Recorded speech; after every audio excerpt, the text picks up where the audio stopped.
As holders of the World Cup, Confederations Cup and Under-21 European Championships, it's fair to say that Germany are a powerhouse of world football.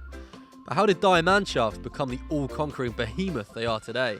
A dismal showing at Euro 2000 saw Germany crash out after finishing bottom of their group, something partially blamed on Eric Ribbeck's insistence on playing 39-year-old Lothar Matthaus as a sweeper. This brought about a major sea change on a fundamental level in German football. The powers that be were forced to evaluate whether they were getting the best out of their resources, leading to a major overhaul of the country's footballing infrastructure. This process saw the construction of 52 centres of excellence and over 350 regional coaching bases.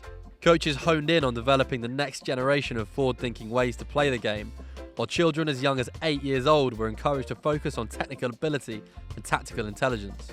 The results were clear for all to see in 2014, as Germany won their fourth World Cup.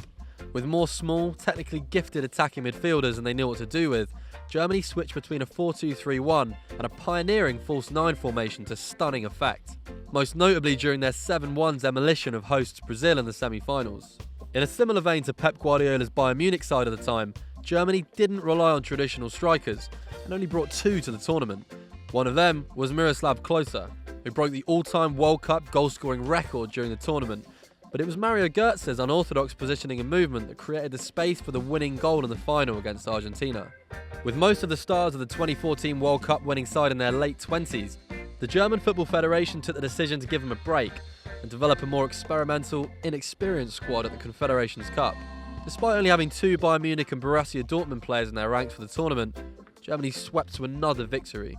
Playing mostly a 3-4-3 or 3-5-2, Joachim Löw's team were as fluid and tactically mature as you'd expect, and had the strength and depth to mix things up on a match-by-match basis. Löw used Julian Brandt and Jonas Hector as attacking wingbacks against weaker opposition, but deployed the more defensively solid Joshua Kimmich against Chile's dangerous attack in the final.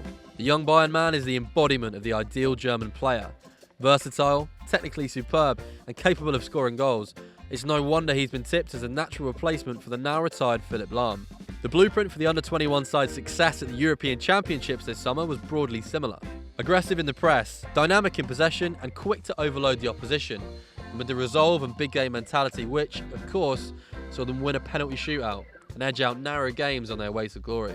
With Germany already a regular fixture in the latter stages of competitions, and almost 3 separate teams now with major tournament success firmly under their belts, the future looks very bright indeed. Constantly innovating and trying to push through progressive tactics and formations, with a seemingly never-ending conveyor belt of superb individual talent, these levels of success might just become the norm.